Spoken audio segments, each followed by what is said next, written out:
বাবা শাহজালাল মুজাররদিয়া মুনি রহমাতুল্লাহ আলাইহি নামাজের মুসল্লার মধ্যে যখন বসলেন, নামাজের মুসল্লার মধ্যে যখন তিনি বসলেন, হঠাৎ করে দেখা যায় এটা নৌকার কাজ করতেছে। তিনি নিচের দিকে যায় না, বরঞ্চ ভাসমান হইয়া তিনি নিজে পার হন নাই, 360 জনের কাফেলা নিয়া এই নামাজের মুসল্লা দিয়া সুরমা নদী পাড়ি দিলেন। জুড়ে কি সুবহানাল্লাহ বলবেন না? এই জন্য কবি বলেছেন 360 ওলি নিয়ে সুরমা নদী পাড়ি দিয়ে, 360 ওলি নিয়ে সুরমা নদী পাড়ি দিয়ে সিলেট আসেন প্রচারিতে, সিলেট আসেন প্রচারিতে মদিনার ইসলাম। আমরা কি ভুলে গেলাম শাহজালালের নাম, আমরা কি ভুলে গেলাম শাহজালালের নাম। ইতিহাসে আজও তিনি চির অম্লান, আমরা কি ভুলে গেলাম শাহজালালের নাম। কষ্ট হচ্ছে আমার বাবাজিরা, গভীর মনোযোগ। বাবা শাহজালাল কারামতি শক্তির বলে নদী পার হইলেন। এখন প্রশ্ন হলো, আল্লাহর ওলিদের বেলায় কারামত প্রকাশ হয় কার হুকুমে? কার হুকুমে? আর আমাদের দেশে কিছু কিছু মানুষ এরা এই কথা বিশ্বাস করে না, কারামতুল আউলিয়া হাক্কুন, যে আউলিয়া কেরামের কারামত সত্য। এই জিনিসটা আমাদের দেশে দুর্বল মানুষ যারা, দুর্বল ইমানের মানুষ যারা, এরা বিশ্বাস করে না। কিন্তু ভাইয়ের আমার, একটা কথা জেনে রাখবেন, আল্লাহ পাকের বেলায় যেটা প্রকাশ পায় এটা হলো কুদরত, আর নবীদের মাধ্যমে যেটা বলা হয় এটা হলো মুজেজা, আর ওলিদের মাধ্যমে যেটা বলা হয় এটা হলো কারামত। এটা কি? কারামত। নবীদের বেলায় হবে মুজেজা, ওলিদের বেলায় হবে কারামত, আল্লাহ পাকের বেলায় হবে কুদরত। আল্লাহ যা করেন কুদরতে ইশারায় করেন, নবীগণ যা করেন মুজেজার মাধ্যমে করেন, ওলিগণ যা করেন কারামতের মাধ্যমে করেন। সুবহানাল্লাহ বলেন। বাবা শাহজালালের কারামত হচ্ছে তিনি নামাজের মুসল্লা দিয়ে সুরমা নদী পার হয়েছেন। সম্ভব কি সম্ভব না? আল্লাহ রাব্বুল আলামিন আহকামুল হাকিমিন সূরা তাহা 55 নাম্বার আয়াতে পাকে বলতেছেন, বান্দা যেখান থেকে তোমাদেরকে সৃষ্টি করলাম আবার আমি আল্লাহ সেখানে তোমাদেরকে পাঠাবো, শেষ বিচারে ওই জায়গা থেকে আবার উত্তোলন করব।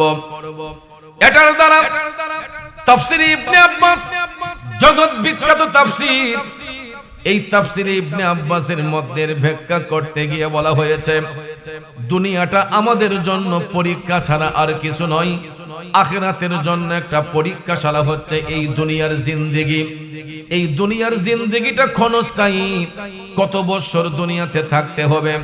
60, 70, 80, 100 এর নির্দিষ্ট কোনো গ্যারান্টি পৃথিবীর কোনো মুফতি সাহেব, মুহাদ্দিস সাহেব দিতে পারবে না।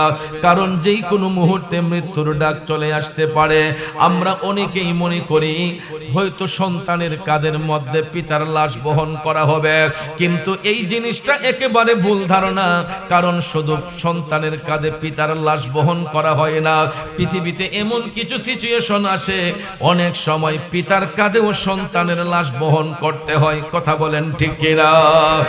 এই জন্য যুবক বন্ধুরা আমার, বাবাজিরা গো, মৃত্যুর জন্য সদা সর্বদা প্রস্তুত থাকতে হবে। কারণ দুনিয়াটা আমার আপনার জন্য চিরস্থায়ী নয়। 60, 70, 80, 100, 150, বড় জোর 200, এর চাইতে বেশি নয়। 3.5 হাত কবর কিন্তু সবাইকে হাতছানি দিয়ে ডাকতেছে। কবর দেশে আমাদের সবাইকে যেতে হবে। তাইলে বলুন, কবরের জিন্দেগিটা আমরা আলোকিত করতে চাই নাকি অন্ধকার করতে চাই? হাদিস শরীফের মধ্যে আল্লাহর হাবিব সাল্লাল্লাহু আলাইহি ওয়াসাল্লাম ইরশাদ করেন, যেই দিন আমরা মৃত্যুর বিছানায় শুয়ে যাব, যেই দিন আমরা মৃত্যুর বিছানায় শুয়ে যাব, যখন আমাদের সাকারাত শুরু হয়ে যাবে, সাকারাতের বিছানায় যখন বান্দা ছটফট করবে, স্বজনরা চতুর্দিকে বসে থাকবে, এমন সময় আজরাইল আলাইহিস সালাম উনি যখন জান কবজ করার জন্য আসবে, দয়াল নবী বলতেছেন আজরাইল আলাইহিস সালামের পায়ের শব্দ শুনিয়া জাহান্নামী ব্যক্তিদের মধ্যে আতঙ্ক শুরু হয়ে যাবে, আর মুমিন ব্যক্তিদের মধ্যে আনন্দ বিরাজ করবে। আল্লাহর হাবিব বলতেছেন মুমিন ব্যক্তির যখন সাকারাত শুরু হবে, মুমিন ব্যক্তিদের মৃত্যুর যন্ত্রণা এতটা হয় না, কারণ মুমিন ব্যক্তিদের কাছে আজরাইল আলাইহিস সালাম যখন আয়েশা জান কবজ করতে আসবে, হাতের স্পর্শ করার সঙ্গে সঙ্গে মুমিন ব্যক্তিরা হাসি মুখে জীবনটা দিয়ে দিবে। কষ্ট হবে ওই সমস্ত জাহান্নামী ব্যক্তিগুলোর জন্য যারা দুনিয়ার জমিনে ব্যভিচারী করেছে, মিথ্যাচার করেছে, অন্যায় করেছে, জুলুম করেছে, পাপ করেছে। ওই ব্যক্তিগুলা যখন মৃত্যুর বিছানায় শুইবে, ওই ব্যক্তিগুলা যখন মৃত্যুর বিছানায় শুইবে, তাদের যখন সাকারাত শুরু হবে, মৃত্যুর ফেরেশতা আজরাইল আলাইহিস সালাম তাদের কাছে এমন একটা ভয়ঙ্কর রূপ ধারণ করে আসবে। এই রূপটা দেখার সঙ্গে সঙ্গে ওই সাকারাতকৃত ব্যক্তির মধ্যে এমন একটা হেজিটেশন শুরু হয়ে যায়, এমন একটা পেরেশানি শুরু হয়ে যায়। তখন পাশে যে স্বজনরা থাকে, কে তার বাবা, কে তার মা, কে তার ভাই, কে তার বোন, এটা দেখার কোনো সুযোগ আর তখন নাই। কেউ কাউকে চিনতে পারে না। বন্ধুরা আমার, বাবাজিরা, আমরা দেখবেন ওই সময়ে শিয়রে দাঁড়াইয়া সাকারাতকৃত ব্যক্তিকে ডাক দিয়া কই, আব্বা আমারে চিনছেন নি, আমি আপনার ছেলে অমক। ছোট ভাই ডাক দিয়া কই, বড় ভাই সাহেব চিনছেন নি, আমি আপনার ছোট ভাই অমক। যতই অনয় বিনয় করে বলি না কেন, সাকারাতের মুহূর্তে কেউ কাউকে চিনতে পারে না। ওই ব্যক্তি তার স্বজনদেরকে চিনতে পারে না। ওই মুহূর্তে ওই ব্যক্তির চোখগুলো থাকে মৃত্যুর ফেরেশতা আজরাইল আলাইহিস সালামের দিকে। আর আজরাইল আলাইহিস সালাম ওই ব্যক্তিদেরকে যখন হাত স্পর্শ করে, তখন তাদের কাছে মনে হয় যেন 7 আসমান ভেঙে তাদের বুকের মধ্যে পড়েছে। এত একটা কষ্ট তাদের যন্ত্রণা হয়। আল্লাহর হাবিব বলতেছেন ওই জাহান্নামী ব্যক্তিগুলার জান কবজ করার সময় আজরাইল যখন তাদেরকে থাবা দেয়, আজরাইল যখন তাদের জান কবজ করার জন্য গলায় চিপ দেয়, তখন ভাইয়ের আমার কণ্ঠনালী থেকে ঘের ঘের শব্দ বের হয়। আর তাদের জানটা দমটা বের হওয়ার সময় অনেক সময় দেখা যায় তাদের পায়খানার রাস্তা দিয়ে ময়লা বের হয়ে যায়। যারা মৃত ব্যক্তির লাশ দৌত করে, লাশ দৌত করার সময় দেখবেন অনেক সময় কিছু কিছু মানুষের পায়খানার রাস্তা দিয়ে ময়লা পাওয়া যায়। ঠিক না ঠিক? এটা মৃত্যুর যন্ত্রণা। কিন্তু মুমিন ব্যক্তি যখন মারা যায়, মুমিন ব্যক্তিদের এই রকম কোন হাল হয় না, এই রকম কোন অবস্থা হয় না। কারণ মুমিন ব্যক্তিরা দুনিয়া ছেড়ে যাবার সময় তাদের চেহারার মধ্যে একটা মুস্কি মুস্কি হাসি থাকে। কি থাকে? তখন দেখবেন আমরা রাস্তাঘাটে দোকানপাটে লোক মুখে কথা বলি, আহ ব্যক্তিটা যেমন ভালো ছিল তার মরণটাও সুন্দর হয়েছে, বলি কি বলি না? যে কালো হোক পিস কাটিং, কিন্তু ভালো মানুষগুলা দুনিয়া ছেড়ে যাবার সময় দেখবেন তাদের চেহারার মধ্যে একটা গ্লেজ থাকে। কথা বলেন ঠিক না? তাদের চেহারার মধ্যে একটা নূর নূর ভাব থাকে। এটা হলো মুমিনদের বৈশিষ্ট্য। কারণ মুমিন ব্যক্তিরা দুনিয়া ছেড়ে যাবার পরে আখিরাতের প্রথম ঘাট হলো কবর। এরা হাসি মুখে এই জন্যই যায়। কবরের মধ্যে প্রশ্ন হবে কয়টা? জোরে বলেন কয়টা? এই 3টা প্রশ্নের 3টা উত্তরই মুমিন ব্যক্তিরা ঠাস ঠাস করে দিয়ে ফেলবে। তখন আল্লাহ রাব্বুল আলামিন ফেরেশতা পাঠাইয়া মুমিন ব্যক্তিদের কবরটাকে 3.5 হাত কবর রাখবেন না, 70 গজ প্রসারিত করে এক একটা মুমিনের কবরকে এক একটা জান্নাতের মহল আমার আল্লাহ বানাইয়া দিবে। জোরে জোরে কন্যা সুবহানাল্লাহ। বাবাজিরা, মুমিন ব্যক্তিদের কবর 3.5 হাত থাকে না। মুমিন ব্যক্তিদেরকে কবরস্থ করার পরে তাদের কবরটা 70 গজ প্রসারিত হইয়া নূরের মহল হইয়া যায়। আফসোস হবে জাহান্নামী লোকগুলার জন্য যারা দুনিয়ার মধ্যে জুলুম করেছে, ব্যভিচারী করেছে, নির্যাতন করেছে, যারা হক জিনিসটাকে লুকিয়ে রেখেছে। ওই ব্যক্তিগুলা মারা যাবার পরে তাদের চেহারাটা কুৎসিত হয়ে যাবে, তাদের চোখগুলা বিদ্রুপের মতো হয়ে যাবে। লক্ষ্য করে দেখবেন আমাদের দেশের মধ্যে কিছু কিছু অত্যাচারী মানুষ যখন মারা যায়, ইন্তেকালের পরে তাদের চোখগুলা উল্টে যায়। অনেক সময় দেখবেন চেহারাটা একটু বিদ্রুপের মতো হয়ে যায় না? কিছু কিছু মানুষ ইন্তেকালের পরে দেখবেন তাকায় থাকতে মনে চায়, কালো হইলেও তাদের পেইসের মধ্যে একটা গ্লেজ থাকে। আবার কিছু কিছু মানুষ দেখবেন যারা সমাজে অন্যায় অত্যাচার করেছে, নির্যাতন করেছে, ওই মানুষগুলা ইন্তেকালের পরে তাদের পেস কাটিং এর দিকে তাকালে দেখবেন চেহারাগুলা ভয়ঙ্কর রূপ ধারণ করে, কারণ এটা জাহান্নামীদের একটা আলামত। আর মুমিন ব্যক্তিদের আলামত হলো তারা দুনিয়া ছেড়ে যাবার পরে তাদের পেস কাটিং এর মধ্যে একটা মুস্কি মুস্কি হাসি থাকে। জোরে কন্যা সুবহানাল্লাহ। কারণ মুমিন ব্যক্তিরা হাসি মুখে তারা দুনিয়া ত্যাগ করে, আর জাহান্নামী ব্যক্তিগুলা দুনিয়ার মধ্য থেকেই তাদের মধ্যে একটা আতঙ্ক বিরাজ করে, আখিরাতের ঘাটে তারা কোন হিসাব দিবে। তিনটা প্রশ্নের একটা উত্তর যখন দিতে পারবে না, তখন দুই পাশের মাটি এমন ভাবে চাপতে শুরু করবে। ওই জাহান্নামী ব্যক্তিগুলাকে কবরে রাখার পরে দুই পাশের মাটি চাইপা যখন ধরবে, মাটির চাপে তাদের ডান পাজরের হাড়গুলা বাম পাজরে যাবে, বাম পাজরের হাড়গুলা ডান পাজরে যাবে। মুরগের হাড্ডির মধ্যে কামড় দিলে যেই রকম মরমর করে ভেঙে যায়, জাহান্নামী লোকগুলাকে কবরে রাখার পরে মাটির চাপে তাদের হাড়গুলা মুরগের হাড্ডির মতো মরমর করে ভেঙে যাবে। সঙ্গে সঙ্গে আমার আল্লাহ তাআলা ওই কবরগুলার ভিতরে জাহান্নামের আগুন দিবে। কিয়ামত পর্যন্ত ওই জাহান্নামীগুলা ব্যক্তির, ওই জাহান্নামী ব্যক্তিদের কবরের মধ্যে জাহান্নামের আগুন ধাউ ধাউ করে জ্বলতে থাকবে। আর মুমিন ব্যক্তিরা দুনিয়া ছেড়ে যাবার পরে তাদের বডি মুবারক মাটি স্পর্শ করে না। আল্লাহু আকবার বলেন। দুনিয়া ছেড়ে যাবার পরে মুমিন ব্যক্তিদের দেহের মধ্যে মাটি স্পর্শ করবে দূরের কথা, কবরের মাটিগুলা প্রশস্ত হইয়া এটা জান্নাতি মহল হইয়া যায়। কারণ বন্ধুরা আমার, বাবাজিরা আমার, আল্লাহর ওলিগণ মরা নাকি জিন্দা? মুমিন ছাড়া তো আল্লাহর বন্ধু হওয়া যায় না, মুমিন ছাড়া ওলি হওয়া যায় না। এই জন্য মুমিন ব্যক্তিরা মারা যাবার পরে তাদের কবরটা আর 3.5 হাত থাকে না। হাদিস শরীফের মধ্যে দয়াল নবী বলেছেন, মুমিন ব্যক্তিদের কবরগুলা নূরের মহল হইয়া যায়। এই জন্য আমরা আল্লাহর ওলিগণ ইন্তেকালের পরে আমরা তাদেরকে কবরস্থ করার পরে দেখবেন কবরের জায়গাটা একটু বড় পরিসরে রাখিনিও। তখন দেখবেন কিছু কিছু মোল্লা মুন্সিরা ফতোয়া দেয় যে এটা তাড়াতাড়ি ভেঙ্গে ফেলো, মাজার ভেঙ্গে ফেলো, কারণ একজন ব্যক্তি 3.5 হাত কবরে শুইবে, এত বড় জায়গা নেওয়ার দরকারটা কি? এরকম প্রশ্ন করে কি করে না? এত বড় জায়গার দরকার কি?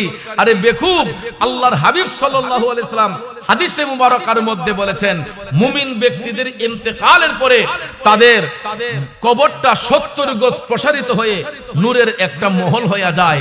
তাহলে যেখানে রাসূল মুমিনদের কবরের বিষয়ে নূরের মহল বলেছেন, আমরা সেটাকে অন্ধকার, ঘুর অন্ধকার কবর বানায়া এই সাধারণ কবরের সঙ্গে মুমিনদের কবরকে আমরা তুলনা করি। ভাইয়েরা আমার, বন্ধুরা আমার, এই কারণে আজকে দেখবেন বাংলাদেশের মধ্যে কিছু কিছু মূর্খ ভণ্ড শায়েখদের মাধ্যমে আল্লাহর ওলিদের বিকৃতি আলোচনা দিয়ে আমাদের দেশের মধ্যে প্রায় 90টার উপরে মাজার শরীফ ভাঙা হয়েছে।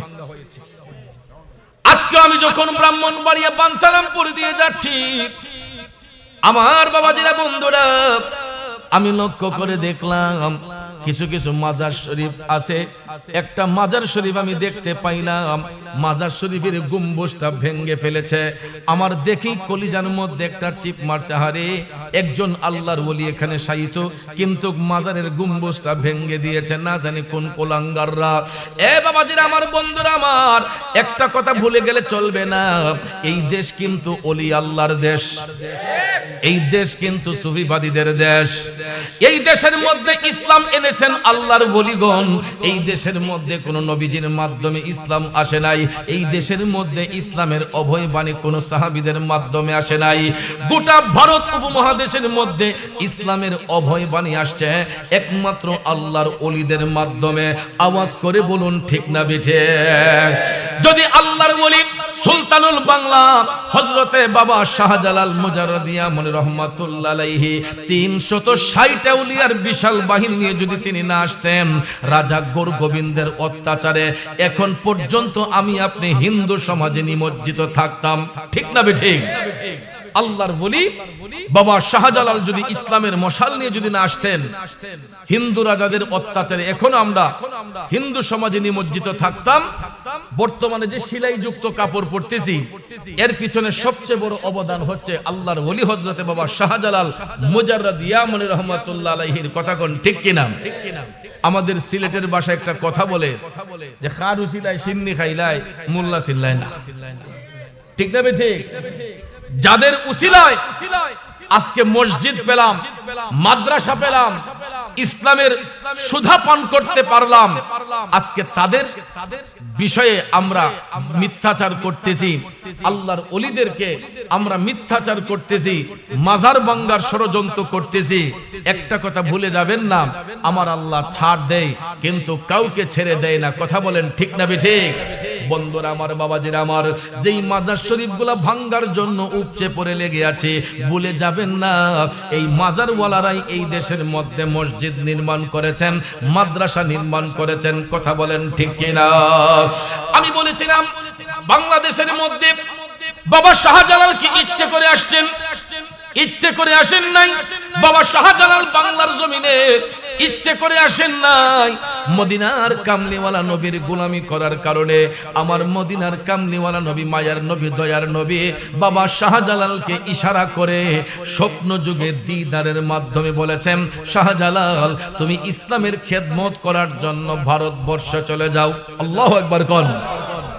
যখন রাসূল দিদার করেছিলেন, যখন রাসূল দিদার করেছিলেন, হযরত বাবা শাহজালালের বয়স তখন মাত্র 12 বছর। কয় বছর?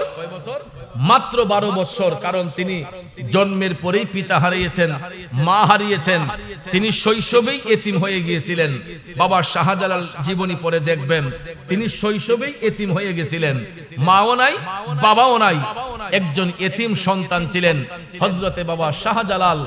সর্বশেষে মা বাবার ইন্তেকালের পরে উনি চলে গেলেন ওনার আপন মামা সৈয়দ আহমেদ কবির রেফাই, ওনার সান্নিধ্যে চলে গেলেন। স্নেহ মমতায় বড় হতে লাগলেন। মামা এবং ভাগনা দুইজন একসঙ্গে মোরাকাবা মুশাহাদা করেন, নামাজ রোজা বন্দেগী করতেছেন। কারণ সৎসঙ্গে স্বর্গবাস, অসৎসঙ্গে সর্বনাশ। গ্রাম্য ভাষায় একটা কথা বলে না, সৎসঙ্গে স্বর্গবাস, অসৎসঙ্গে সর্বনাশ। বাবা শাহজালাল জন্মের পরে পিতা হারিয়েছেন, মা হারিয়েছেন, কিন্তু তিনি এমন একটা সঙ্গ পেয়েছেন, ওনার মামাও ছিলেন একজন সাধক পুরুষ এবং একজন আল্লাহর ওলি। জুড়ে কোন সুবহানাল্লাহ। নবীর বংশের উত্তরসূরি সৈয়দ আহমেদ কবির রেফাই বাবা শাহজালালের আপন মামা, মামা এবং ভাগিনা দুইজন যখন রেওয়াজত করতেছেন, বন্দেগী করতেছেন, রাতের বেলা হযরতে শাহজালাল এশারের নামাজ পড়ে তাহাজ্জুদের পূর্ব মুহূর্তে তিনি ঘুমের মধ্যে চলে গেলেন। বাজান রে, ঘুমের মধ্যে যাবার পরে হঠাৎ দেখা যায় রাত নিশীতে আমার মদিনার কামলিওয়ালা নবী, মায়ার নবী, দয়ার নবী শাহজালাল বাবার স্বপ্নের ঘরে আইসা হাজির হইয়া গেছে। আরো জোরে জোরে কন্যা সুবহানাল্লাহ। আরে নবীর দিদার যাদের নসিব হয়েছে, নিশ্চিত জান্নাতি তারা হয়েছে। ঠিক কিনা? এ বন্ধুরা আমার, বাবাজিরা, শাহজালাল মুজাররদ ইয়ামানি রাহমাতুল্লাহ আলাইহি স্বপ্নের ঘরে 12 বছর বয়সে আমার মদিনার কামলিওয়ালা নবী, মায়ার নবীর দিদার পাইলেন। মদিনার কামলিওয়ালা নবী বাবা শাহজালালকে বলেছিলেন, এ শাহজালাল, আর তোমাকে ইয়ামেন দেশে থাকতে হবে না, দিন প্রচারের জন্য তুমি ভারতবর্ষে চলে যাও। জাস্ট এতটুকু বলে হযরতে বাবা শাহজালাল স্বপ্ন থেকে জাগ্রত হইয়া তিনি হেজিটেশন বুক করতেছেন, কি করব রে, আমার দয়াল নবী আদেশ করেছেন, এটা তো মানতেই হবে। একইভাবে ওই রাতের মধ্যে ওনার মামা সৈয়দ আহমেদ কবির রেফাইও তিনিও যখন ঘুমের ঘরে গেলেন, দেখা যায় ওনার স্বপ্নের ঘরেও আমার মদিনার কামলিওয়ালা নবী আয়েশা হাজির হয়ে গেছেন।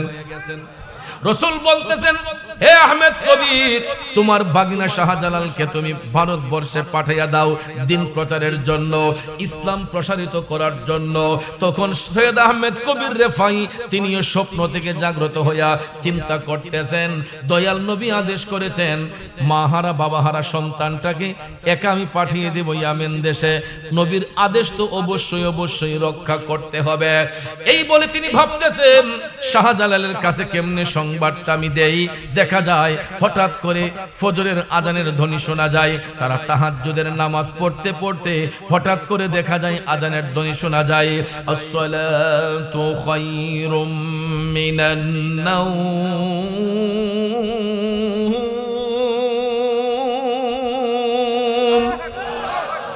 ঘুম থেকে নামাজ ভালো, ঘুম থেকে নামাজ ভালো। এই শব্দটা শোনার সঙ্গে সঙ্গে বাবা শাহজালাল চলে গেলেন ফজরের নামাজ পড়ার জন্য। সৈয়দ আহমেদ কবির রেফাই তিনিও গেলেন নামাজ পড়ার জন্য। মামা এবং ভাগনা জামাতের সহিত ফজরের নামাজ আদায় করলেন। আদায় করার পরে হযরতে বাবা শাহজালাল মামার কদমে যাইয়া তিনি সালাম পেশ করলেন। তারপরে বলতেছেন, মামা আমি গত রাতে দয়াল নবীর স্বপ্নে দেখেছি। আরো জোরে কন্যা সুবহানাল্লাহ। সৈয়দ আহমেদ কবির ডাক দিয়ে বলতেছে, শাহজালাল বলো কি? আমিও তো গত রাতে মায়ার নবীর স্বপ্ন দেখছি। এখন দেখা যায় মামা স্বপ্ন দেখছে, বাগিনাও একই স্বপ্ন দেখছে। সৈয়দ আহমেদ কবির রেফাই ডাক দিয়ে বলতেছে, শাহজালাল তুমি কি দেখেছো? তখন শাহজালাল বাবা বলতেছেন, মামা আমি দয়াল নবীর স্বপ্নে দেখেছি রাসূল আমাকে আদেশ করেছেন ইসলামের খেদমত করার জন্য ভারতবর্ষে যাইতে।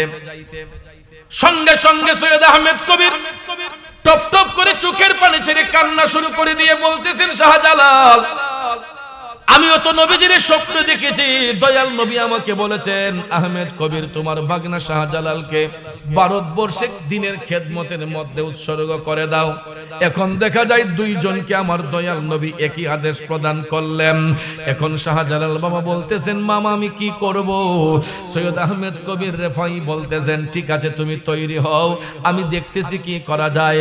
শাহজালাল মুজারদিয়া মনি রহমাতুল্লাহ আলাইহি তিনি যখন তৈরি হলেন সফরের উদ্দেশ্যে বের হবেন, এমন সময় শাহজালাল মুজারদিয়া মনি রহমাতুল্লাহ আলাইহির হাতের মধ্যে এক মুষ্টি ইয়ামেন দেশের মাটি দেওয়া হইল। কি দেওয়া হলো? এক মুষ্টি মাটি দেওয়া হলো। এ শাহজালাল এই মাটি তোমার হাতের মুষ্টির মধ্যে রাখো। এই মাটির মিল তুমি যেখানে পাইবা সেখানে তোমার দিন প্রচারের জায়গা হবে, সেই জায়গা থেকেই তুমি দিনের কাজ প্রসারিত করবা। এই মাটির মিল যতক্ষণ না পাইবা ততক্ষণ তোমার যাত্রা যেন বন্ধ না হয়, তুমি যাইতেই থাকবা। মাটির মিল যেখানে পাইবা সেখান থেকেই তুমি দিনের কাজ প্রসারিত করবা। তখন শাহজালাল বলতেছেন, মামা আমি একা একা যাই কেমনে, আমাকে কিছু সফর সঙ্গে দেন। তখন ভাইয়ের আমার সর্বপ্রথম ইয়ামেন দেশ থেকে 360 আউলিয়া আসেন নাই। ইয়ামেন দেশ থেকে যখন শাহজালাল মুজারদিয়া মনি রহমাতুল্লাহ আলাইহি রওনা হয়েছিলেন তখন মাত্র 12 জন উচ্চ পদস্থ আল্লাহর ওলি উনার সফর সঙ্গে ছিলেন। কয়জন? জোরে কোন কয়জন? এই 12 জনের মধ্যে একজন ছিলেন আওলাদে রাসূল। উনি হচ্ছেন হবিগঞ্জের চুনারুঘাটে মুরার বন্দের জমিনে বর্তমানে যিনি পূর্বে এবং পশ্চিমে শুয়ে আরাম করতেছেন, ওনার নাম হচ্ছে সিপাহসালার সৈয়দ নাসির উদ্দিন রহমাতুল্লাহ আলাইহি। জুরে জুরে কোন আল্লাহু আকবার। এই 360 আউলিয়ার অন্যতম সেনাপতি যিনি ইয়ামেন দেশ থেকে বাবা শাহজালালের সফর সঙ্গী হয়ে এসেছিলেন 12 জন আল্লাহর ওলির মধ্য হতে উনি ছিলেন একজন আওলাদে রাসূল সিপাহসালার সৈয়দ নাসির উদ্দিন রহমাতুল্লাহ আলাইহি। এই আলোচনাটা একটু পরে করতেছে, বাজান কষ্ট হইতেছে আপনাদের। গভীর মনোযোগ, আমাকে শানে বেলায়েতের উপর কিছু কথা বলার জন্য বলা হয়েছে। এই জন্য এই ইতিহাসটা আপনাদের কাছে জানাতে চাই। বাংলাদেশের মধ্যে আল্লাহর ওলি বাবা শাহজালাল কিভাবে আইসা দিনের কাজ আঞ্জাম দিয়েছেন। আজকে যারা বাবা শাহজালালকে নিয়ে কটু বাক্য ব্যবহার করেন এদের একটু বোঝানোর জন্য কথাগুলা বলতেছি, যাতে বুঝার পরে আমাদের ঈমান আকীদাটা মজবুত হয়। বাবাজিরা আমার, 12 জন উচ্চ পদস্থ আল্লাহর ওলি সৈয়দ আহমেদ কবির ভাগিনার সফর সঙ্গী মানে জানাইয়ে দিলেন। এরই মধ্যে একজন হলো আওলাদ রাসূল সৈয়দ সিপাহ সালার নাসিরউদ্দিন রহমাতুল্লাহ আলাইহি। এই 12 জনের কাফেলা নিয়ে বাবা শাহজালাল মামার স্নেহধন্যে থাকার পরে তিনি মামার কাছ থেকে বিদায় নিয়ে যখন সফরে রওনা হইলেন, ভারতবর্ষ থেকে ইয়ামেন দেশের দূরত্বটা কি কম? অনেক দূরের রাস্তা, কথা কোন ঠিক না ঠিক? এখন হয়তো আমরা বিমান যুগে এক দেশ থেকে আরেক দেশে 5 ঘন্টা 6 ঘন্টায় চলে যাই, 8 ঘন্টায় চলে যাই, কিন্তু ভাইয়ার আমার তখন তো উড়োজাহাজ ছিল না, তখন জাহাজ স্টিমার এত বিপুল ভাবে ছিল না, কথা কোন ঠিক না ঠিক? তখন মানুষ সফর করত পাও দিয়ে হেঁটে হেঁটে, অনেক অলৌকিক শক্তির বলে মানুষ এক জায়গা থেকে আরেক জায়গায় ভ্রমণ করত মুমিন ব্যক্তিগণ, কথা কোন ঠিক কিনা? শাহজালাল মুজাররদ ইয়ামানি রহমাতুল্লাহ আলাইহি তিনি যখন ইয়ামেন দেশের মাটি হাতের মুঠো করে তিনি যখন 12 জনকে নিয়ে রওনা হলেন, ভারতবর্ষ আসা পর্যন্ত তিনি এক একটা জায়গায় এক একজন আল্লাহর ওলির দিদার পেয়েছেন, এক একটা জায়গায় এক একজন আল্লাহর ওলির দিদার পেয়েছেন, যার কারণে ওনার লোকেশন পাইতে আর কোনো সমস্যা হয়। আমরা যখন বিশ্ব ভ্রমণ করি তখন দেখবেন আমাদেরকে গাইডনেস করে গুগল সফটওয়্যার। কি গাইডনেস করে? Google software. আকাশপথ বলেন, সমুদ্র পথ বলেন, নদী পথ বলেন, স্থল পথ বলেন, প্রত্যেকটা পথে আমাদেরকে একটা সফটওয়্যার গুগল এটা আমাদেরকে হেল্প করে। কিভাবে? যেমন আমি হবিগঞ্জ থেকে সনসারা আসবো, ভৈরব সনসারা, তার জ্ঞানকে প্রয়োগ করে এই সফটওয়্যারের আবিষ্কার করছে, কথা কোন ঠিক না ঠিক? তাহলে একজন বিজ্ঞানী যদি রিসার্চ করে গবেষণা করে একটা গুগল সফটওয়্যার আবিষ্কার কইরা গোটা পৃথিবীটা তার নিয়ন্ত্রণে রাখতে পারে, একজন আল্লাহর ওলি কোরআন হাদিস রিসার্চ করে গোটা বিশ্ব ভ্রমণ করার ক্ষমতা রাখে কি রাখে না? এই বিশ্বাস আপনাদের আছে না নাই?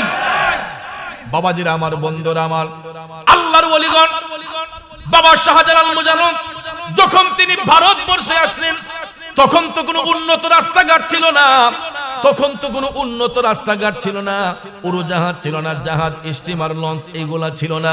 বাবা শাহজালাল ঐশ্বরিক শক্তির বলে, কারামতি শক্তির বলে ভারতবর্ষ আসা পর্যন্ত এক একটা জায়গায় এক একটা লোকেশন পাইয়া বাবা শাহজালাল 360 জনের একটা কাফেলা নির্মিত করলেন, 360 জনের একটা কাফেলা তিনি সম্মিলিত করলেন। ভারতবর্ষ থেকে তিনি আসা পর্যন্ত, ইয়ামেন দেশ থেকে ভারতবর্ষ আসা পর্যন্ত 360 জনের একটা কাফেলা হয়েছে। ভারতবর্ষে আইসা হিন্দের সুলতান, হিন্দের রাজা সঞ্জিনী আজমেরি খাজা মঈনুদ্দিন চিশতি ওনাকে লোকেশন দিলেন। লোকেশন দেওয়ার পরে তিনি হযরতে বাবা খাজা মঈনুদ্দিন চিশতি রহমাতুল্লাহ আলাইহির সঙ্গে দিদার হয়েছে, সাক্ষাৎ হয়েছে। সুবহানাল্লাহ। 360 আউলিয়ার বিশাল বড় কাফেলা নিয়ে হিন্দুস্তানের রাজা বাবা খাজা গরিবে নওয়াজ রহমাতুল্লাহ আলাইহির সাক্ষাৎ যখন হলো তখন খাজা মঈনুদ্দিন চিশতি বাবা শাহজালালকে বললেন যে হুজুর আপনি এখানে অবস্থান করবেন না, কারণ আপনার জায়গা আরো রয়েছে, কারণ এখানে যেই হিন্দু রাজা পিতৃরা ছিল তাকে পরাজিত করার জন্য আমি মঈনুদ্দিনই যথেষ্ট। তখন তিনি পরামর্শ দিলেন যে শ্রীহট্টে একজন আওলাদ রাসূল, শ্রীহট্টে একজন আওলাদ রাসূল যিনি ইসলামের অভয়বাণী প্রচার করতেছেন কিন্তু প্রকাশ্যে করতে পারছেন না, তিনি গোপনে গোপনে ইসলামের শাসনগুলা তিনি কায়েম করতেছেন, ইসলামের বিধানগুলা পালন করতেছেন। ওনার নাম হচ্ছে সৈয়দ বুরহানুদ্দিন রহমাতুল্লাহ আলাইহি, যিনি সুরমা নদীর পারে উপশহর রোড দিয়ে যাওয়ার সময় ব্রিজটা পার হয়ে হাতের ডান পাশে গিয়ে বা গুগলে সার্চ দিবেন সৈয়দ বুরহানুদ্দিন। ভাইয়ার আমার, তিনি বাংলাদেশের সর্বপ্রথম মুসলিম ব্যক্তি ছিলেন, মুসলিম পরিবার ছিলেন, এবং বাংলাদেশের মধ্যে সর্বপ্রথম মুসলিম শহীদ হলো ওনার কলিজার টুকরা সন্তান শিশু গুলজারে আলম। শিশু গুলজারে আলম বাংলাদেশের সর্বপ্রথম শহীদ মুসলমান। কারণ ব্যক্তির স্বার্থে নয়, নিজের স্বার্থে নয়, ইসলামের স্বার্থে আকিকার গোশতের একটা হাড্ডি রাজা গৌরগোবিন্দের বাড়ির সামনে পড়ার কারণে পিতার সামনে এই রাজা গৌরগোবিন্দ শিশু গুলজারে আলমকে গলা কেটে জবাই করেছে। নাউজুবিল্লাহ বলেন। কারবালার মাধ্যমে যেই রকম ভাবে আহলে বায়াতের স্মৃতিচারণে ইসলামের সুধা আমরা পেয়েছি, বাংলাদেশের মধ্যে ইসলামটা শিশু গুলজারে আলমের রক্তের বিনিময়ে পেয়েছি। খাজা মঈনুদ্দিন চিশতি বললেন, ও শাহজালাল, আপনি শ্রীহট্ট অভিমুখে যান, কারণ সিলেটের পূর্ব নাম ছিল শ্রীহট্ট। হট্ট মানে গন্ডগোল, হট্ট মানে কি? গন্ডগোল। তিনি বলতেছেন আপনি শ্রীহট্ট অভিমুখে যান, কারণ সেখানে রাজা গৌরগোবিন্দ মুসলিমদের উপর নির্যাতন করতেছে, আপনি ওই দিকে রওনা করেন। তখন তিনি লোকেশন বলে দিলেন। এই লোকেশন অনুযায়ী তিনি বুরহানুদ্দিন রহমাতুল্লাহ আলাইহিকে মুরাকাবার ঘরে পাইয়া বুরহানুদ্দিন রহমাতুল্লাহ আলাইহি তিনি রাস্তা দেখালেন। তখন বাবা শাহজালাল সেই ইয়ামেন দেশ থেকে রওনা হয়ে ভারতবর্ষ পাড়ি দিয়ে আসতে আসতে আসতে সুরমা নদীর তীরবর্তী স্থানে যখন আসলেন, ওনার 360 জনের একজনের নাম হচ্ছে চাশনি পীর। নাম কি? চাশনি পীর। চাশনি পীর নাম হলো কেন? সুরমা নদীর পাড়ের মাটি বাবা শাহজালাল মুজাররদ ইয়ামনি রহমাতুল্লাহ আলাইহির হাতের মাটি তিনি জিহ্বার মধ্যে লাগিয়ে টেস্ট করেছিলেন, যেটাকে সয়েল টেস্ট বলা হয়। কি টেস্ট বলা হয়? বর্তমানে বিজ্ঞানীরা দেখবেন অনেক অণুবীক্ষণ যন্ত্র দিয়ে সয়েল টেস্ট করে, মাটির গভীরতা, এখানে ব্রিজটা কতটুকু মজবুত হবে, ভিত্তিপ্রস্তরটা কতটুকু মজবুত হবে, সয়েল টেস্ট করে। এটা ইঞ্জিনিয়ার সাহেবরা আমাদেরকে রেজাল্ট দেন। আর আল্লাহর ওলিগণ কেমন ইঞ্জিনিয়ার দেখেন, হযরতে চাশনি পীর রহমাতুল্লাহ আলাইহি উনার জিহ্বার মধ্যে লাগায়া তিনি সয়েল টেস্ট করেছেন। তিনি বলতেছেন বাবা শাহজালালকে যে হুজুর, মাটির মিল পেয়ে গেছি। আপনার হাতের মুষ্টির যেই মাটি, সুরমার পাড়ের মাটি, হুজুর এই মাটির মধ্যে একই স্বাদ একই গন্ধ। তখন বাবা শাহজালাল বললেন, তাইলে আমার মামা সৈয়দ আহমেদ কবির রেফাই বলেছেন, মাটির মিল যেখানে পাওয়া যাবে সেখান থেকে ইসলাম প্রসারিত হবে, সেখান থেকে আমি ইসলামের খেদমত করতে। তখন তিনি সবাইকে বললেন আমরা এখানে অবস্থান করব। তখন বুরহানুদ্দিন রহমাতুল্লাহ আলাইহি উনাকে রিসিভ করলেন। সবাই যখন সুরমা নদীর পাড়ে অবস্থান করলেন, এমন সময় নদীর ঘাটের মাঝিগুলা এরা যখন দেখলো যে অনেক বড় মুসলিমদের একটা কাফেলা, কারণ 300 লোক তো বাড়ির কাছে নয়, 300 লোক যদি একখানে দাঁড় করানো হয়, মোটামুটি একটা কাফেলা যে এখানে আছে এটা বোঝা যাবে কি যাবে না? 300 জনের একটা কাফেলা দেখে নদীর ঘাটের মাঝিগুলা দৌড় দিয়ে চলে গেছে রাজা গৌরগোবিন্দের বাড়িতে। গিয়ে বলতেছে, রাজা মশাই আপনি যে এখানে বসে আছেন, ওই দিকে সুরমার পারে বিশাল বড় এক মুসলিমদের কাফেলা আসছে। তখন রাজা গৌরগোবিন্দ এটা শুনে নদীর ঘাটের মাঝিদেরকে বলল, তোমাদের মধ্যে কোনো একজন যদি তাদের কাউকে পার করো, তাহলে তোমাদেরকে নদীর পারেই জীবিত কবর দেওয়া হবে। নাউজুবিল্লাহ বলেন। জানের ভয়ে, জান বাঁচানোর জন্য এই নদীর ঘাটের মাঝিরা কেউ সাহস করে না এই কাফেলার কাউকে নদী পার করবে। কিন্তু ভাইয়ের আমার, কোন ব্যক্তি পার করতে হবে না, কারামতি শক্তির বলে আল্লাহর ওলিগণ, আল্লাহর দেওয়া ক্ষমতা বলেই তারা নদী পার হবেন। ঠিক না বেঠিক? এখন দেখেন, আজকে আমরা পাড়ায় পাড়ায় মহল্লায় মহল্লায় মসজিদের মধ্যে মাইক দিয়ে আজান দেই, দেই কি দেই না? বড় গলায় আজান দেই। বাংলাদেশের মধ্যে মুসলমানদের কোনো বাক স্বাধীনতা ছিল না, প্রকাশ্যে মুসলমানরা আজান দিতে পারতো না। এখনো পৃথিবীতে এমনও দেশ আছে রে, যেই দেশের মধ্যে প্রকাশ্যে আজান দেওয়া যায় না। ভারতের মধ্যেও, আমাদের পার্শ্ববর্তী দেশ ভারতের মধ্যেও এখনো কিছু কিছু এলাকার মধ্যে, কিছু কিছু রাজ্যের মধ্যে প্রকাশ্যে আজান নিষিদ্ধ করা হয়েছে। ঠিক না বেঠিক? ঠিক সেই রকম ভাবে যখন এই গোটা বাংলার বর্ষ, গোটা ভারতবর্ষ যখন হিন্দু অধ্যুষিত ছিল, তখন মুসলিমদের কোনো বাক স্বাধীনতা ছিল না। মুসলমানরা তখন প্রকাশ্যে আজান দিতে পারত না। বাংলার মাটিতে সর্বপ্রথম উঁচু গলায় যিনি বড় করে আজান দিয়েছিলেন, উনি হচ্ছেন নবী বংশের আওলাদ, আওলাদের রাসূল সিপাহসালার সৈয়দ নাসিরউদ্দিন রহমাতুল্লাহ আলাইহি, যিনি 120 জন আউলিয়াকে সাথে নিয়ে হবিগঞ্জের চুনারুঘাটের মুরার বন্দের জমিনে যিনি শুয়ে এখনো আরাম করতেছেন। জোরে জোরে কি সুবহানাল্লাহ বলবেন না? এই জন্য কবি বলেন নবীর আওলাদ যখন দেখে মনে বড় আশা রাখে, নবীর আওলাদ যখন দেখে মনে বড় আশা রাখি, চরণ দুটি ধৌত করি দিয়ে চোখের জল। আমরা নবীজির পাগল, আমরা মদিনার পাগল, আমরা নবীজির পাগল নার পাগল।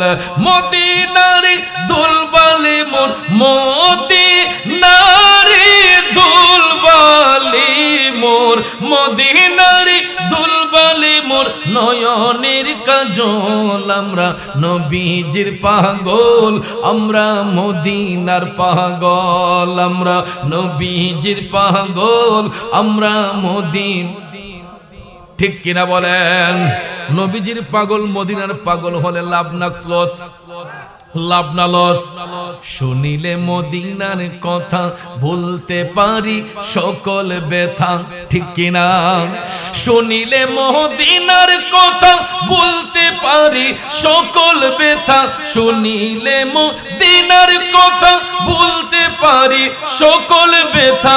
বুকের ভেতর ভেসে উঠে প্রেমানন্দের ঢোল। আমরা নবীজির পাগল, আমরা মদিনার পাগল, আমরা নবীজির পাগল, আমরা মদিনার পাগল। ঠিক না বেঠে বন্ধু?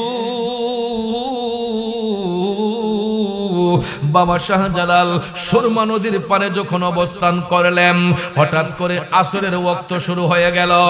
আসরের ওয়াক্ত যখন শুরু হয়ে গেল, বাবা শাহজালাল ইজাজত দিলেন, ও সৈয়দ নাসিরউদ্দিন, আপনি তো নবীর বংশের আওলাদ, এই বাংলার জমিনে শ্রীহট্টের জমিনে আপনার আজানের ধ্বনি দিয়া ইসলামের কাজ প্রসারিত হবে। তখন আওলাদে রাসূলকে নির্দেশ দেওয়ার সঙ্গে সঙ্গে সিপাহসালার সৈয়দ নাসিরউদ্দিন রহমাতুল্লাহ আলাইহি কিবলামুখী হইয়া সর্বপ্রথম বড় গলায় এই বাংলার জমিনে আজানের ধ্বনি দিয়ে বলছিলেন, আল্লাহু আকবার,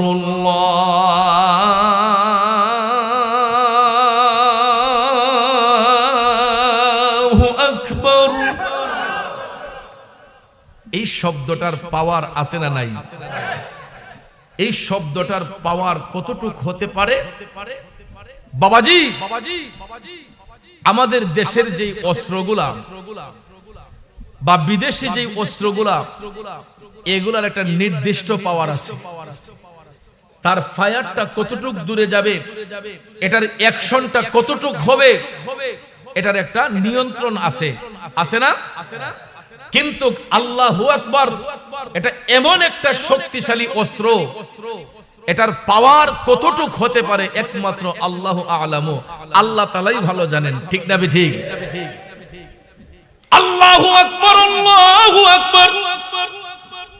সৈয়দ নাসিরউদ্দিন সিপাহসালার আল্লাহর ওলি আওলাদ রাসূল যখন এই আজানের ধ্বনিটা দিলেন, বোমা মারতে হয় নাই, তরবারি মারতে হয় নাই, গুলি করতে হয় নাই, কামান ছুঁড়ে মারতে হয় নাই।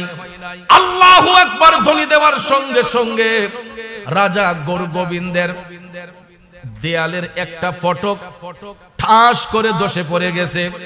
কোনো ঝড় তুফান নাই, ভূমিকম্প নাই, কিন্তু আল্লাহু আকবার ধ্বনির মধ্যে আমার আল্লাহ এমন একটা ভূমিকম্প দিছে রে।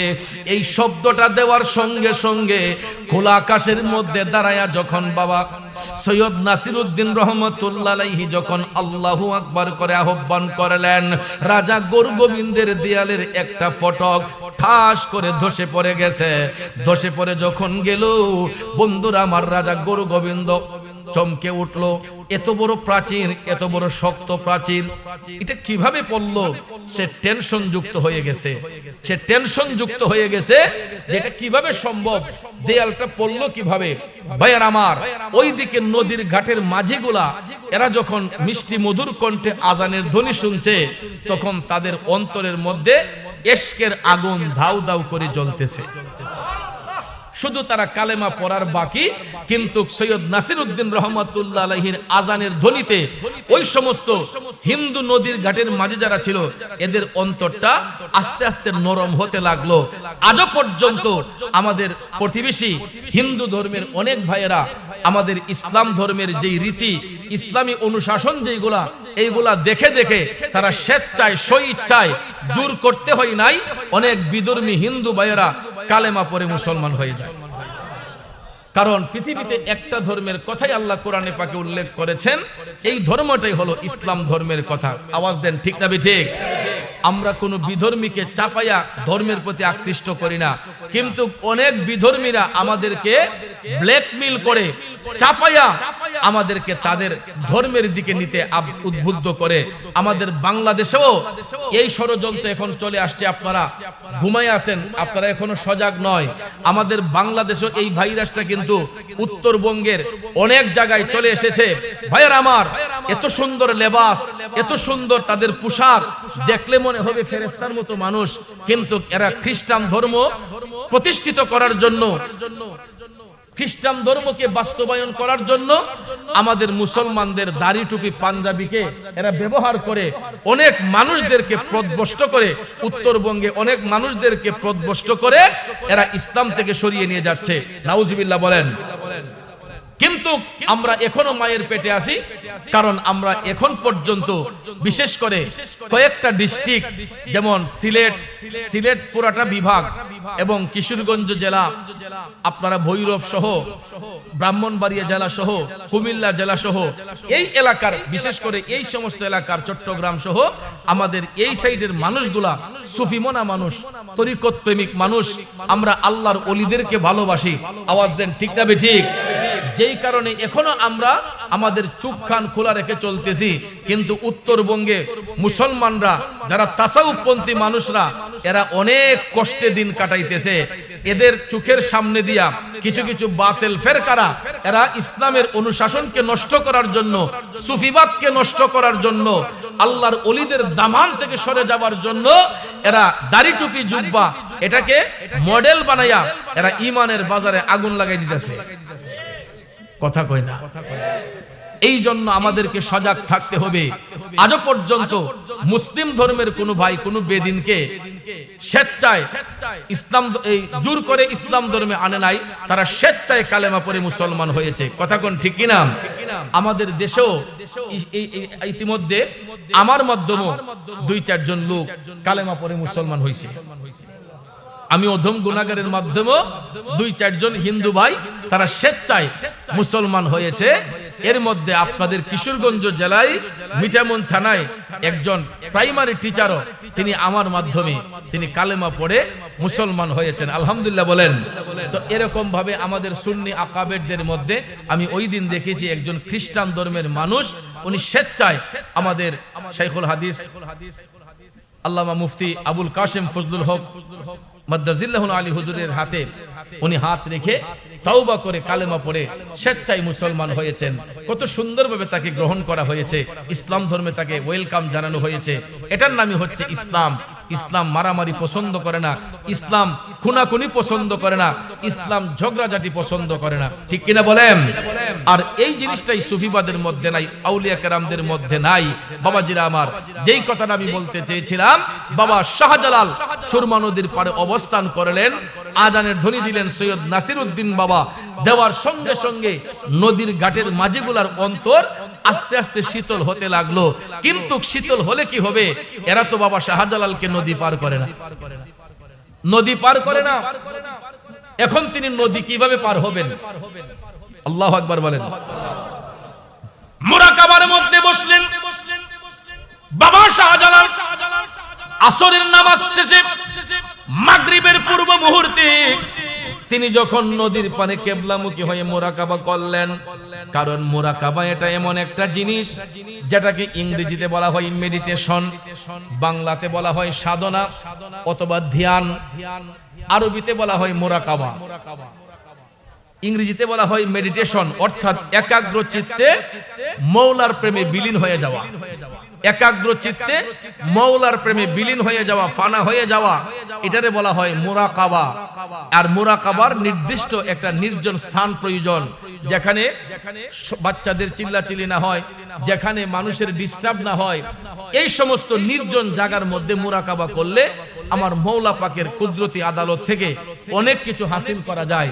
কিন্তু আমরা তো বর্তমানে মুরাকাবা করব দূরের কথা, ওয়াক্তের নামাজগুলোই তো পড়ি না।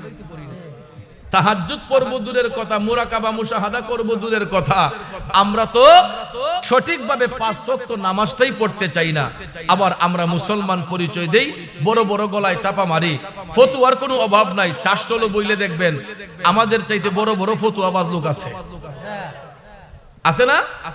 শাস্ত্রল মুফতির অভাব নাই আমাদের দেশে, শাস্ত্রল মুফতির অভাব আছে, অভাব নাই। কিন্তু হক্কানি আলেম ওলামা, হক্কানি মুফতির অভাব এখনো দুনিয়াতে আছে। তো যেই কথাটা আমি বলতে চেয়েছিলাম, বাবাজি, বাবা শাহজালাল মুজাররদিয়া মনি রহমাতুল্লাহ আলাইহি, তিনি মুরাকাবার মধ্যে গেলেন, একাগ্র চিত্তে মওলার ধ্যানে গেলেন। যাবার পরে তিনি যখন মওলার প্রেমে বিলীন হয়ে গেলেন, আমার আল্লাহ রাব্বুল আলামিন কুদরতের জবান দিয়া বাবা শাহজালালকে জানাইয়া দিলেন, এ শাহজালাল, এ শাহজালাল, তোমার নামাজের মুসল্লাটা তুমি জমিন পানির উপরে বিছাইয়া দাও, পানিটাকে তুমি জমিন বানাইয়া দাও, তুমি পানির উপরে তোমার নামাজের মুসল্লাটা বিছাইয়া দাও। সুবহানাল্লাহ কোন। কুদরতি ভাবে মওলা পাক যখন ইশারা করেছেন, বাবা শাহজালাল মুরাকাবা মুশাহাদা শেষ করে আমার মওলা পাকের আদেশ পাইয়া, তিনি মওলা পাকের আদেশ পাইয়া নবীজির মোহব্বত অন্তরে নিয়া বাবা শাহজালালের নামাজের মুসল্লাটা যখন নদীর উপর বিছাইয়া দিলেন, আমি সঞ্চারাবাসীর কাছে জানতে চাই, এই যে এখানে একটা নামাজের মুসল্লা টেবিলে দেওয়া হয়েছে, আপনারা বলুন যদি এটা একটু গাঢ়, এই নামাজের মুসল্লাটার ওজন কয় কেজি হবে? 1.5 থেকে 2 কেজি। 1.5 থেকে 2 কেজি। আমি ধরলাম একটা নামাজের মুসল্লার ওজন না হয় 5 কেজি হয়ে গেল, হবে তো না? ওই ধরলাম 5 কেজি হয়ে গেল। আপনারা বলেন 5 কেজি ওজনের একটা নামাজের মুসল্লা পানির উপর বাসাইয়া বিছাইয়া 40 কেজি, 50 কেজি, 60 কেজি, 70 কেজি, 80, 100-র উপরে একটা মানুষ যদি এটার উপরে দাঁড়ায়, এটা কি বাসার কথা না ডুবার কথা? বাসার কথা না ডুবার কথা? অবশ্যই এটা ডুবে যাওয়ার কথা, ঠিক কিনা কোন? এখন আপনারা বলেন 1.5 কেজি 2 কেজি ওজনের নামাজের মুসল্লাটা পানির উপর বিছাইয়া 60-70 কেজি ওজনের মানুষটারে যদি আমার আল্লাহ ইচ্ছা করে তোলার মতো পাতলা বানাই দিতে পারে কি পারে না? এটাই আমার আল্লাহ প্রমাণ করলেন। আমি আল্লাহ পাহাড়কে সমুদ্র বানাই, সমুদ্রকে পাহাড় বানাই, ঠিক না ঠিক? আল্লাহ রাব্বুল আলামিন বলতেছে, আমি সমুদ্রকে পাহাড় বানাই, পাহাড়কে সমুদ্র বানাই, মরারে জিন্দা করি, জিন্দারে মরা করি। সবকিছু কার হাতে? জোরে বলেন কার হাতে? এ সংসারের প্রেমিক বাবাজিরা, গভীর মনোযোগ। আল্লাহ রাব্বুল আলামিন যদি চায় এত ওজনদারি একটা মানুষকে তোলার মতো পাতলা বানাইয়া দিতে, আমার আল্লাহ পারবে কি পারবে না? কথা বলেন, পারবে কি পারবে না? ঠিক বাবা শাহজালালের বেলায় এটাই হইল। ওনার কারামত, সর্বপ্রথম যে কারামতটা প্রকাশ হয়েছিল, বাবা শাহজালাল মুজাররদিয়া মনি রহমাতুল্লাহ আলাইহি নামাজের মুসল্লার মধ্যে যখন বসলেন, নামাজের মুসল্লার মধ্যে যখন তিনি বসলেন, হঠাৎ করে দেখা যায় এটা নৌকার কাজ করতেছে। তিনি নিচের দিকে যায় না, বরঞ্চ ভাসমান হইয়া তিনি নিজে পার হন নাই, 360 জনের কাফেলা নিয়া এই নামাজের মুসল্লা দিয়া সুরমা নদী পাড়ি দিলেন। জুড়ে কি সুবহানাল্লাহ বলবেন না? এই জন্য কবি বলেছেন 360 ওলি নিয়ে সুরমা নদী পাড়ি দিয়ে, 360 ওলি নিয়ে সুরমা নদী পাড়ি দিয়ে দিয়ে সিলেট আসেন প্রচারিতে, সিলেট আসেন প্রচারিতে মদিনার ইসলাম। আমরা কি ভুলে গেলাম শাহজালালের নাম, আমরা কি ভুলে গেলাম শাহজালালের নাম। ইতিহাসে আজও তিনি চির অম্লান, আমরা কি ভুলে গেলাম শাহজালালের নাম। কষ্ট হচ্ছে আমার বাবাজিরা, গভীর মনোযোগ। বাবা শাহজালাল কারামতি শক্তির বলে নদী পার হইলেন। এখন প্রশ্ন হলো, আল্লাহর ওলিদের বেলায় কারামত প্রকাশ হয় কার হুকুমে? কার হুকুমে? আর আমাদের দেশে কিছু কিছু মানুষ এরা এই কথা বিশ্বাস করে না, কারামতুল আউলিয়া হাক্কুন, যে আউলিয়া কারামের কারামত সত্য। এই জিনিসটা আমাদের দেশে দুর্বল মানুষ যারা, দুর্বল ইমানের মানুষ যারা, এরা বিশ্বাস করে না। কিন্তু ভাইয়ের আমার, একটা কথা জেনে রাখবেন, আল্লাহ পাকের বেলায় যেটা প্রকাশ পায় এটা হলো কুদরত, আর নবীদের মাধ্যমে যেটা বলা হয় এটা হলো মুজেজা, আর ওলিদের মাধ্যমে যেটা বলা হয় এটা হলো কারামত। এটা কি? কারামত।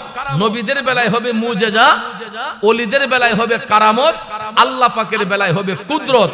আল্লাহ যা করেন কুদরতি ইশারায় করেন, নবীগণ যা করেন মুজেজার মাধ্যমে করেন, ওলিগণ যা করেন কারামতের মাধ্যমে করেন। সুবহানাল্লাহ বলেন। বাবা শাহজালালের কারামত হচ্ছে তিনি নামাজের মুসল্লা দিয়ে সুরমা নদী পার হয়েছেন। সম্ভব কি সম্ভব না? কে চাইতে হবে? আল্লাহ যদি চায় সম্ভব হয়। কারণ দেখেন, বাবা শাহজালালের আলোচনা তো পরেই রাখলাম। আপনি বর্তমানে দেখেন, আমরা যে বিমান যুগে এক দেশ থেকে আরেক দেশে যাই, যাইনিও? বিমান দিয়া এক দেশ থেকে আরেক দেশে আমরা পাড়ি দেই।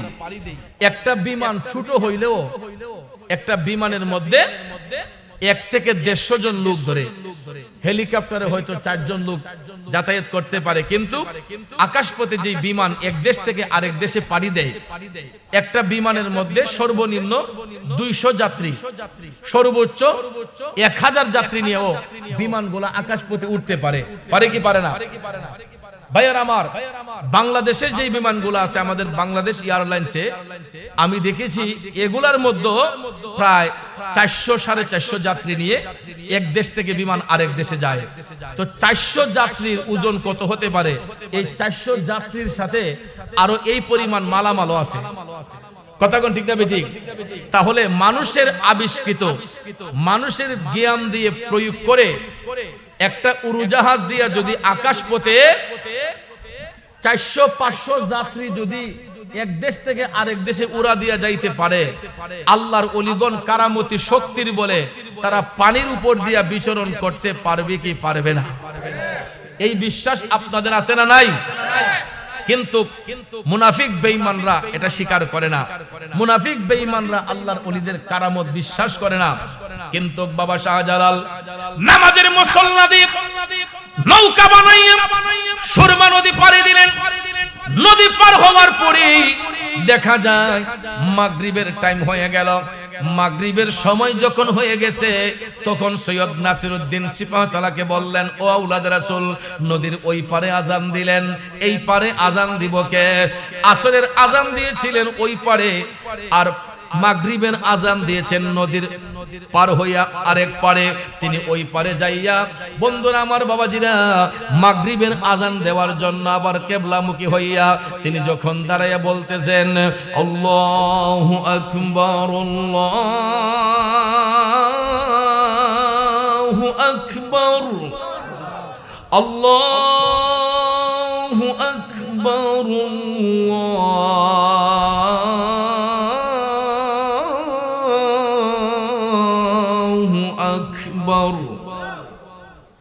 সৈয়দ নাসিরউদ্দিন বাবা আল্লাহু আকবার বলে যখন মাগরিবের আজান দিলেন, এবার দেখা যায় রাজা গোবিন্দের বাড়ির যেই বড় দালানটা ছিল, বড় গেটটা ছিল, আজানের ধ্বনিতে, আল্লাহু আকবার ধ্বনির পাওয়ারে রাজা গোবিন্দের বড় দেয়ালটা অটোমেটিকলি ঠাস করে ধসে পড়ে গেছে।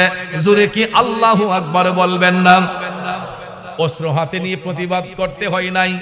এই রাজাদেরকে পরাজিত করার জন্য বোমা হাতে নিতে হয় নাই, অস্ত্র হাতে নিতে হয় নাই, লাঠি হাতে নিতে হয় নাই।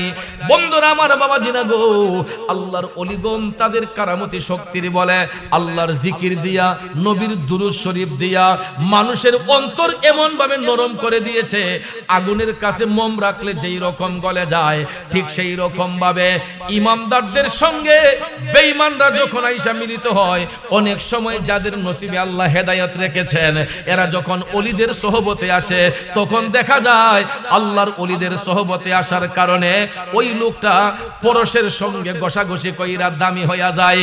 যেই কারণে দাদা হুজুর লিখেছিলেন, তুমি পরশ আমি লোহা, ও দয়াল দেখিবারে পাই, দয়াল দেখিবারে পাই, ওরে পরশের কিরণে লোহা স্বর্ণ দেও বানাই গো মুর্শিদ, এই ভিক্ষা চাই তোমার প্রেমাগুনে আমায় পুইরা করো ছাই, আমি এই ভিক্ষা চাই তোমার প্রেমাগুনে আমায় পুইরা করো ছাই।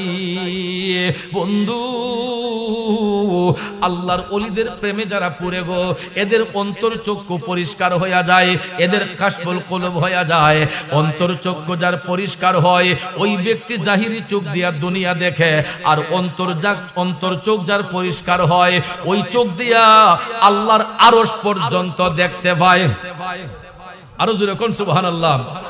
জাহিরি চোখ দিয়া হয়তো দুনিয়াটা দেখতে পারবেন, আর যাদের কাশফুল কুলুব হয়, অন্তর চক্ষু খোলা হয়, এরা শুধু দুনিয়া দেখে না, চোখ বন্ধ করলে তারা আল্লাহর আরশ পর্যন্ত দেখতে সক্ষম হয়। জোরে জোরে আল্লাহু আকবার বলেন। যেই কথাটা বলতে চেয়েছিলাম, আমার বাবাজিরা, বাবা শাহজালাল মুজাররদিয়া মনি রহমাতুল্লাহ আলাইহি নদী পার হইয়া মাগরিবের নামাজ আদায় কইরা তিনি রাত্র যাপনের জন্য কাফেলার সদস্যদেরকে নিয়া অনেক উঁচু একটা জায়গার মধ্যে অবস্থান করলেন, যেই জায়গার মধ্যে কোনো মানুষ ভয়ে উঠে না। জঙ্গলের উপরে, পাহাড়ের উপরে সাধারণত কোনো মানুষ উঠতে পারে? উঠতে চায়, কারণ জঙ্গলের ভিতরে পাহাড়ের চূড়ায় হিংস্র প্রাণীরা থাকে। কথা বলেন ঠিক না বেঠিক? হিংস্র প্রাণীরা সেখানে বসবাস করে, এই জন্য মানুষ ভয়ে যায় না। কিন্তু আল্লাহর ওলিগণ দ্বীনের কাজ আঞ্জাম দেওয়ার জন্য, ইসলামকে প্রসারিত করার জন্য তারা জীবনের মায়া করে নাই।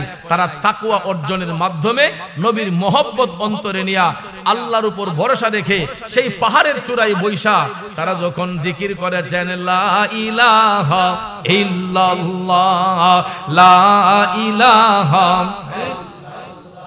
ও লা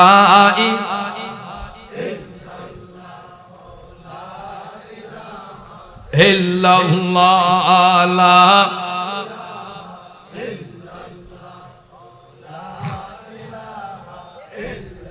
লা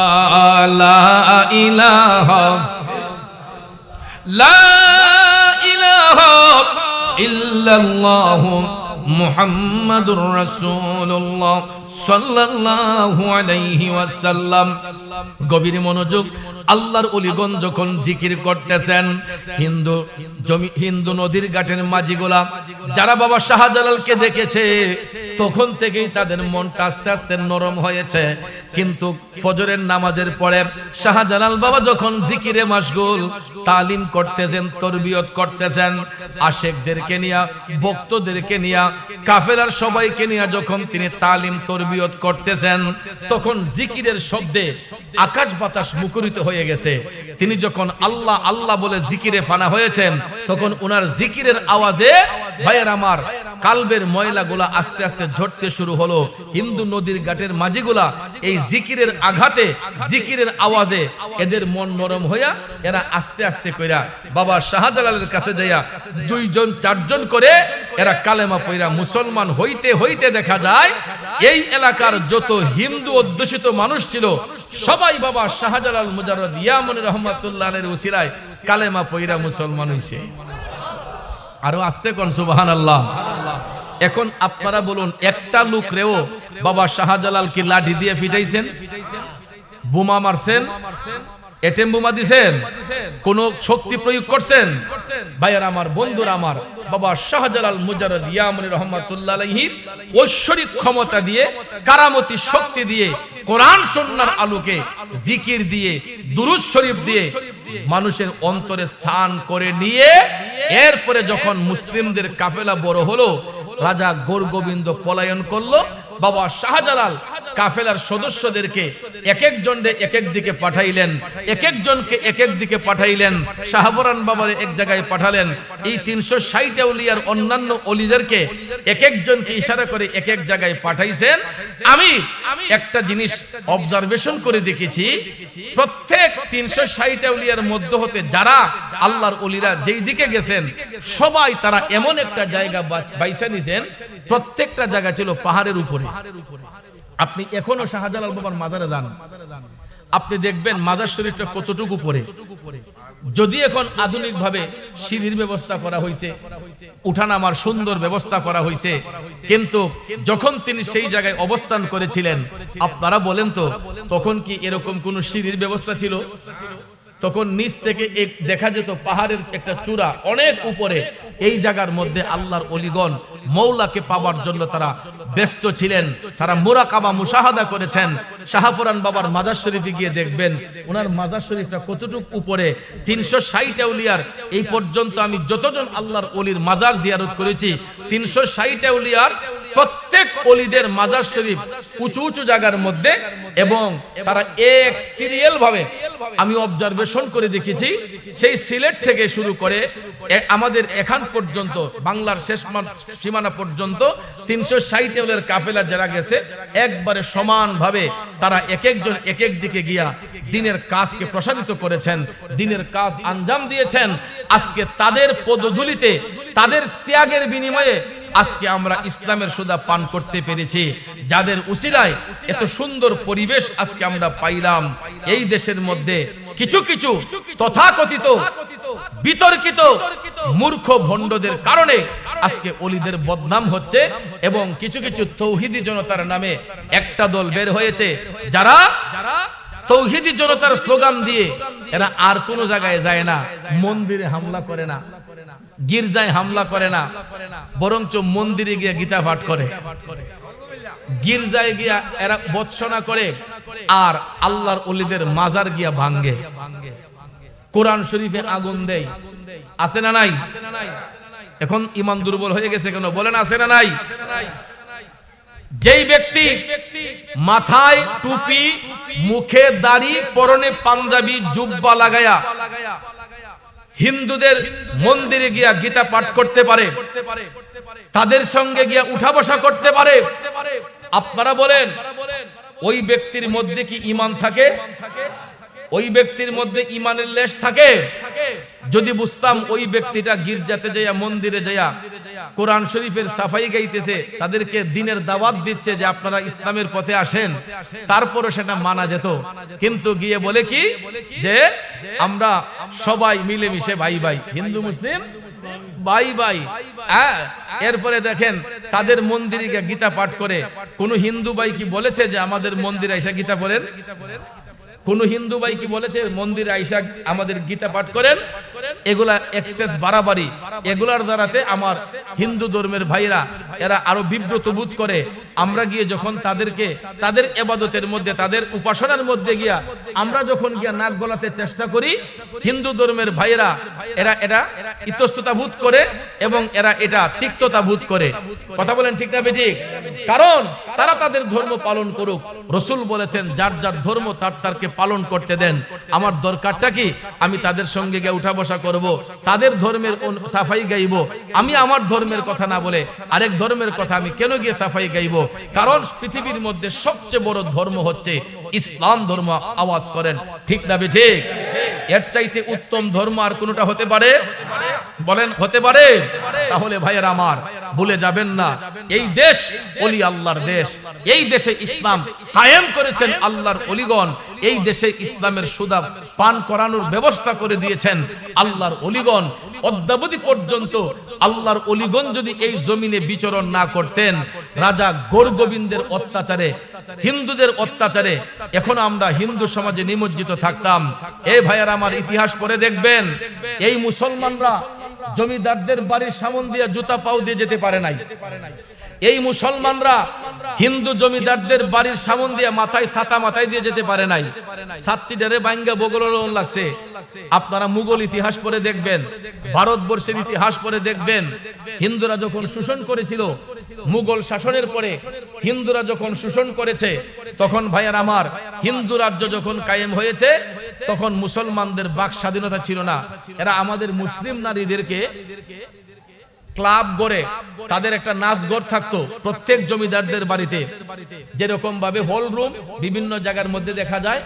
হিন্দু জমিদারদের বাড়িতে আমি নিজেও দেখেছি, এই স্মৃতিগুলা এখনো দেখা যায়। ব্রাহ্মণবাড়িয়া জেলায় আমি কাইতলা একটা জমিদার বাড়ি আছে, নবীনগর উপজেলায়। এই জমিদার বাড়িতে আমি দেখছি একটা ঘর, নাচ ঘর, না রে বাবা, নাচ ঘর।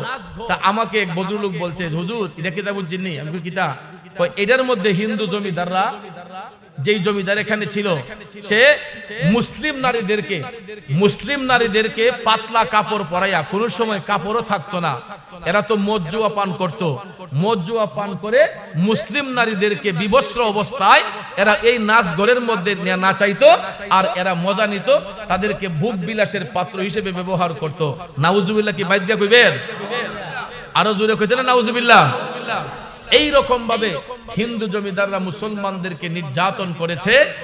মুসলমানরা বাক স্বাধীনতা ছিল না, তাদের বাড়ির সামন দিয়ে জুতা পাও দিয়ে যাইতে পারা যায় নাই, এবং ছাতা মাথায় দিয়ে যাওয়া যায় নাই। আজকে এই অত্যাচার নিপীড়ন থেকে আমাদের ঈমান আমলকে হেফাজতের ব্যবস্থা করে দিয়েছেন আল্লাহর ওলিগণ এসে। কথাগণ ঠিক না বেঠিক? এই জন্য আগেই বলেছিলাম যে খার উসিলায় সিন্নি খাইলায় মুল্লা সিল্লায় না। যাদের উসিলায় আজকে সিলাই যুক্ত কাপড় পেয়েছি, যাদের উসিলায় আজকে সুন্দর পরিবেশ পেয়েছি, আজকে আমরা তাদের সাথে নিমক হারামি করতেছি, বেঈমানি করতেছি। এটা করেন, সমস্যা নাই। আমার আল্লাহ অবশ্যই অবশ্যই বিচার কার্য আল্লাহ ফয়সালা করে দিবেন। আল্লাহ ছাড় দেয় কিন্তু কাউকে ছেড়ে দিবে না। আমরা আল্লাহর আদালতে বিচার দিয়ে দিলাম। যেই মাজার শরীফগুলো ভাঙ্গা হয়েছে, ভাইয়ার আমার, প্রত্যেকটা ইটের বদলা আমার আল্লাহর কাছে দিতে হবে। ঠিক না ঠিক? আল্লাহ যেন তাদেরকে সহি বুঝ দান করে, আর আমাদের ঈমান আমলকে যেন আল্লাহ তাআলা হেফাজত করে। আমরা যেন আউলিয়াদের দামান ধরে আল্লাহর ওলিদের সহবতে থেকে আমরা যেন আমাদের মানব জীবন পরিচালনা করতে পারি, সেই তৌফিক যেন আল্লাহ তাআলা দান করে। সবাই বলেন আমিন।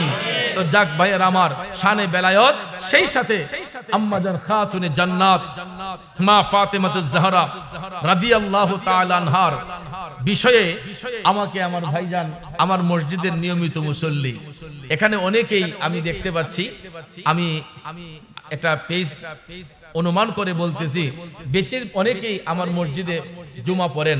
আমি সঞ্চারা গ্রামের অনেকেই আমাকে বলেছে, হুজুর আমরা তো আপনার সাথে জুমা পড়ি। আমি ভৈরব বাস স্ট্যান্ডে আল্লামা হাফেজ তুফাজ্জল হোসেন ভৈরবী সাহিবের ওফাতের পরে সেখানে আমি খেতাবত করতেছি। তো আলহামদুলিল্লাহ এখন পর্যন্ত আমি সম্মানের সহিত এখানে আছি। আমাকে মসজিদ কমিটি সহ আমার মুসল্লিনে কেরাম যথেষ্ট পরিমাণ আমাকে ইজ্জত করেন। আমি তাদের ইজ্জত অনুসারে, তাদের দেওয়া ইজ্জত অনুসারে আমিও চলার চেষ্টা করি। দোয়া করবেন ভবিষ্যতে যাতে তাদের ভালোবাসা নিয়ে চলতে পারি। এখানে উপস্থাপক যিনি ছিলেন উনিও আমার নিয়মিত মুসল্লি। আরো অনেকেই এখানে আছেন যারা আমার সাথে জুমার নামাজ আদায় করেন। আমি প্রতিদিন জুমাতে এক একটা বিষয়ের উপর আলোচনা করি, প্রতিদিন জুমার মধ্যে এক একটা টপিক নিয়ে আলোচনা করি। তো আজকে শানে বেলায়েত এবং আম্মা জান খাতুনে জান্নাত সম্পর্কে কিছু বলার জন্য আমাকে ভাই অনুরোধ করেছেন।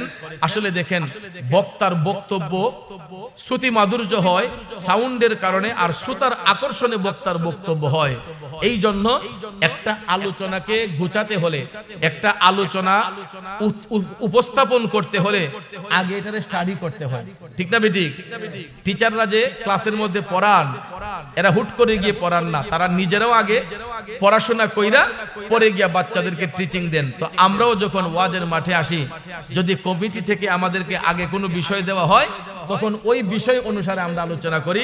পোস্টারটা আমি দেখেছিলাম যে আমাকে বিষয় দেওয়া হয়েছে শানে বেলায়েত, এই জন্য আমি আজকে ভেবেছিলাম যে আমি আজকে বাবা শাহজালালের জীবনী নিয়ে, যেহেতু আউলিয়া কেরামের উপলক্ষে আলোচনার কথা বলা হয়েছে, বাবা শাহজালালের জীবনী নিয়ে কিছু আলোচনা করব।